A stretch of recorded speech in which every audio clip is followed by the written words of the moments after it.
Okay, everybody. Hello and welcome to this unscheduled short stream. But I just wanted to talk to you about the events that have happened in France today. It's been a pretty momentous day, actually, over across the channel, as we call it. And in France, we've seen two major things happen. We've seen the French president, Macron, declare that France will go into a second national lockdown from tomorrow, which is going to be pretty close to the original one, except the schools will be apparently allowed to stay open. Not sure how that one's going to work, but there you go. Hi, Andrew. That's how he's planning to play that one. And then in parallel to that, and this is the meat of the topic, we saw what was a horrendous attack in a church in the Notre Dame Basilica in Nice, down in the Côte d'Azur, where three people were knifed to death. One elderly lady, I believe, was... Hi, Anne. Nice to see you. Thanks for joining the stream. One elderly lady was apparently virtually beheaded, and another woman and a man also died. A man was shot and apparently detained. I don't believe he was killed. Hi, Chris. Nice to see. I see you're enjoying yourself up there in the Lake District. That looked a nice bottle of Valpolicella. So well done you. So yeah, we had this. This is a terrible act of terrorism, or as the BBC prefer to call it, in quotation marks, Islamic terrorist. The French president Macron's said it was an Islamist terrorist attack. So can we please get over this having to put things in parentheses whenever it suits, because it deflects from the core issue, namely to go into a church and decapitate people while shouting Allahu Akbar is plainly terrorism. It's disgusting. It's vile. I mean, there's so much wrong with it. But let's talk about who the suspect, the alleged suspect, has been named by the police as a chap called Brahim Ayusua, or pardon my poor pronunciation, a 21-year-old Tunisian who arrived by boat on the Italian island of Lampedusa. So he was, quite frankly, just one more of these people, illegal migrants, and this is he was taken into France. He got in. He was placed in coronavirus quarantine in Italy, and then told to leave. So he came to France. He came actually via a route I'm pretty familiar with. He came up, I would imagine, through the border between Italy and France, just along from the little town of Menton, where I stayed several times, and he obviously made his way to Nice, which is just a little bit further along, and that's where he conducted his terrorism. And you're dead right, by the way. The media has kept very quiet about the Christian churches being burnt down. Now, in France, I mean, it's strange, isn't it? How, well, we all saw what happened in Paris at the Notre Dame itself with that mysterious fire. But there's been, as Anne points out here, numerous fires, strangely only affecting Christian churches in France. They don't. Hi, Jed, by the way, you're very welcome to this little unplanned stream. Strange how these fires don't tend to affect mosques, isn't it? But we can but speculate because we don't have evidence to prove otherwise. However, the difficulty we have, I mean, the mayor of Nice, Christian Estrosi, spoke of Islamofascism. The French president talks of Islamist terrorist attack. So honestly, why is there any debate about the genesis of this terrorist attack? It has clearly been carried out as the French president and the mayor of Nice have declared. But actually, this wasn't even the only terrorist attacks that happened today. I don't know if you saw, but in the French city of Montfayet, near Avignon, a guy was shot dead as he was threatening police with a knife or a machete. And meanwhile, in Jeddah, in Saudi Arabia, a guard outside the French consulate was also attacked and a suspect arrested and detained. You know, frankly, what this is all about is this all links back to the Charlie Hebdo incident. And you'll all remember that terrible massacre, that terrible terrorist attack in Paris, which resulted in the loss of all those lives at the Charlie Hebdo offices. Now, at the time, we had the world and his wife. Everyone was, I remember it well, changing their Facebook status to that of the French flag. And, Je suis Charlie Hebdo. I remember some of the most sopping wet liberals were doing that. And of course, some people may want to reflect it in that way. And all right, that's fair enough, I suppose. But the thing is that changing, these sort of fine words and changing your Facebook status or whatever, it doesn't change anything. And we know that earlier this month, we saw the decapitation of the French school teacher who also lost his life because he dared to show a cartoon depicting the Prophet Muhammad, one of the Charlie Hebdo cartoons. And the irony is that, hello, Philip, by the way, nice to see you as well on the stream. So we have had in the month of October several decapitations in France of people, be they church worshippers down in Nice, or be they, a teacher in another part of France. And in every instance, those carrying out the attacks are Islamist. So this is a very tricky situation for the French president. I do have sympathies with President Macron. It's very hard to know what to do because, of course, if these, like as in this case, the alleged terrorist has come in via Italy, via the illegal migrant route, then the question has to be, is France doing enough to protect its borders? The question could equally be asked of us. Are we doing enough to protect our borders? And the answer is the same. No, of course we're not. Unfortunately, the European Union is wide open to that which can result, in this case, also tragically, in the loss of innocent life. So I feel that it's time for the talking to stop and robust action to take place. Now, you may say, what is this robust action? Well, I think in the first place, it has to be sealing the borders, stopping those people illegally coming into our countries, many of whom come from other countries which, by their own admission, are war-strewn countries. We have to ask, do they bring the right mindset to integrate into our societies? The answer seems to be, in some instances, perhaps not. So we need to seal borders. The second thing we need to do is we need to recognize that there is a particular problem. And that particular problem seems to be some of these young men of the Muslim faith who carry out these atrocities. Now, that's not by any means to say that all Muslims are a problem. And I'm not saying that. But I am saying, as a matter of empirical evidence, that jihad attacks are carried out by Muslims. And that's just the reality of it.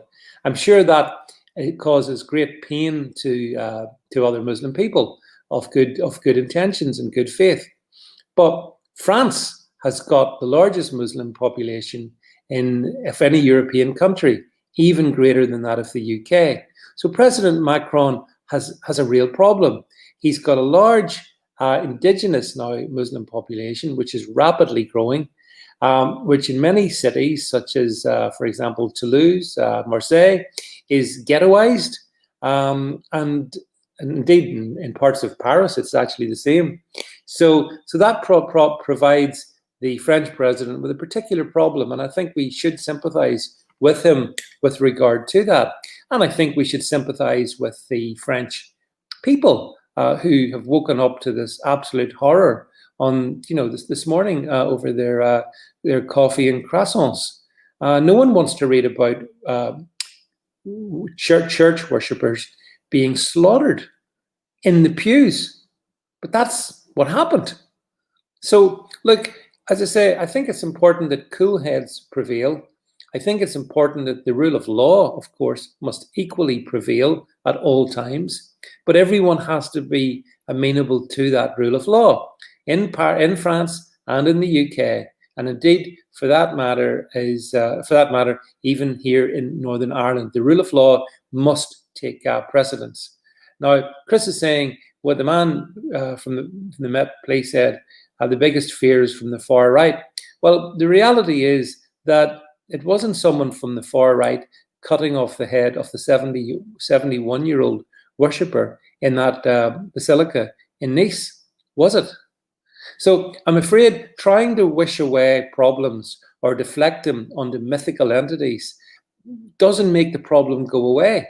And that's really where we are in this one. You know, if we don't recognize that it is a real problem, it's a growing problem, it's a festering problem, then we essentially make ourselves more vulnerable to more of these attacks. Nobody wants to see that. So, as I say, I think the far right is indeed, is John, as you rightly point out. I mean, you said here, just putting your comment up, what a joke. It's not really relevant, is it, John?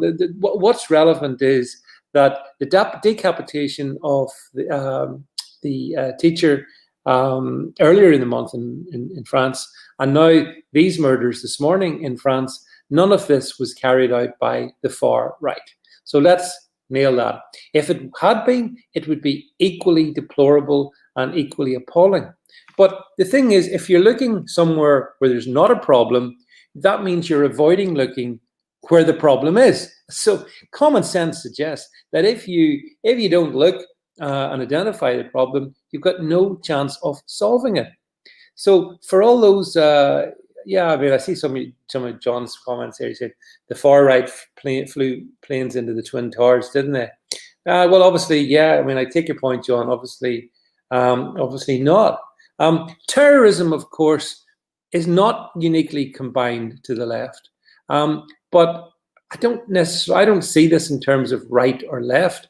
I see this in terms of, and certainly in France, there is an existential problem amongst one particular community, and it's not unreasonable or Islamophobic to point it out.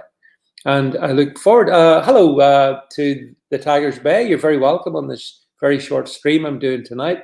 I'm actually recovering tonight from, I don't know if you saw my Open Dialogus stream last night on the topic of coronavirus, where I had Sammy Wilson MP, where I had Bill Etheridge, former UKIP MEP, and also a Scottish chap called Mitch William, on talking about how do we get ourselves out of coronavirus. Don't know if you've seen that one. Hope you do.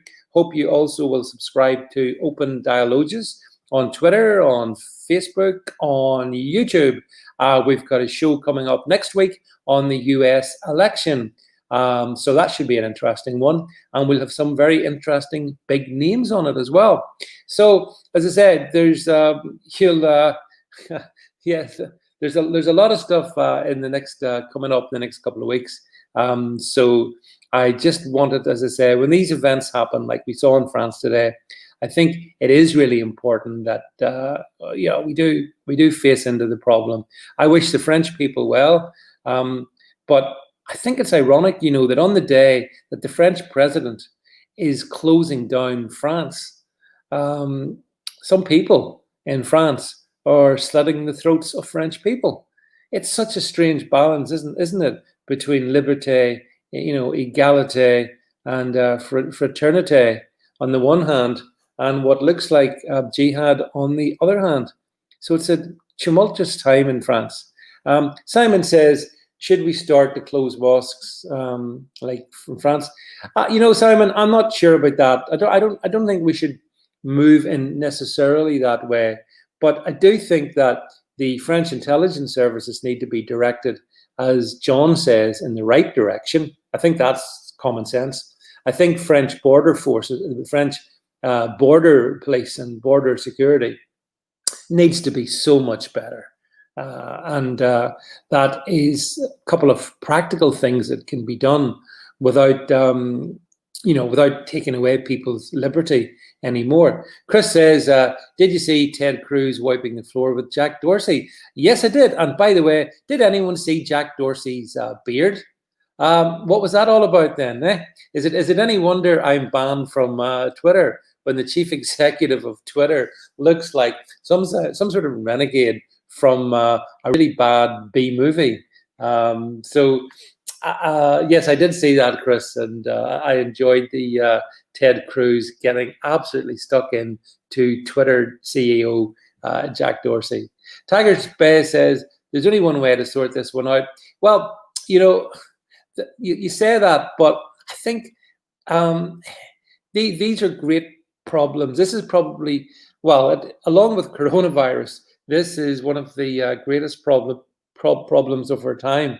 And, as I said at the beginning, I don't think you solve a problem by pretending it doesn't exist. LOL, Chris, Mohammed Dorsey. Yeah, I wonder, this is the same Jack Dorsey, by the way, over on Twitter, who today did allow a tweet from the ex-Prime Minister of Malaysia suggesting, I'm sure you saw it, that in fact, actually, I may be able to even get it for you, that it was reasonable for this guy he made a comment suggesting that it was, given what's happened in France, that it's reasonable for the Muslims around the world to have the right to kill French people. So this was a guy called Mahathir Mohamad, catchy name, who's the former leader of Malaysia, and he tweeted that Muslims have a right, quote, to kill millions of French people after the attack in Nice this morning. And the remarkable thing is, I think Twitter may have finally deleted it, but initially they simply treated it as this is something that you might want to be careful about seeing. But I don't know if you saw that, folks. But that's another reason why, personally, I'm very happy not to be on Twitter. It's a toxic sewer, as I keep saying. So I'm just reading through your comments here.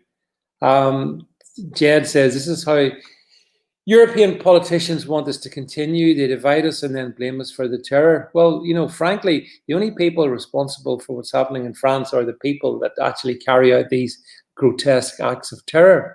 But there is a government responsibility. And I'm afraid, as I say, having, public shows of patriotism doesn't really cut it anymore. It just doesn't. Action needs to be taken. This guy wandered in through Italy illegally. I mean, if he was seeking asylum in Italy, is Italy not a first world country? Is Italy unsafe? But no, he got himself through the border, right across the Côte d'Azur. Nice isn't that far along, from the Italian border. It's only about, I think, 30 miles. So he was able to get himself across there, and that's where he carried out that terrible murder this morning. So, to finish with, I would simply say that my thought, I do feel so sorry for the worshippers in that basilica in Nice for what they perhaps witnessed. And we can only imagine how those families of those slaughtered must feel tonight. So, natural human empathy for those people is at the heart of all of this. But, unfortunately, there will be many more such events until such times as France and Britain and these other European nations recognize what the problem is and take robust action to stop the problem. If people think that they can slaughter us in our places of worship, then clearly there is a real problem. And deflecting it onto mythical entities such as far-right terrorism will not deal with it. It only guarantees that more people will lose their lives. And of course, none of us want to see that. So on that note, folks, I'm going to leave you for tonight. Thanks for being with me this short little stream. But as I say, I do like to sort of talk about these things in the moment, because that's when it's important. And it makes a change from talking about coronavirus, I suppose, although sadly it's an equally tragic story. And rather like coronavirus, I think it's going to run and run also. So look, that's it. Do make sure, as I said, that you watch the show with Sammy Wilson and Bill Etheridge and Mitch William, which I did last night on Open Dialogues. We're going to have some great guests next week as well. So Chris says he's off to have champagne in the hot tub in the rain. Well, actually, Chris, you're in the Lake District and it's raining. My goodness, that seems to be almost unbelievable. I've been in the Lake District several times. I don't think I was ever there, but it was dry. So it doesn't matter if you're having a good time, then that's the main thing. Listen, thank you all again. God bless, and we'll catch up with each other real soon. Thanks for everything, and bye for now.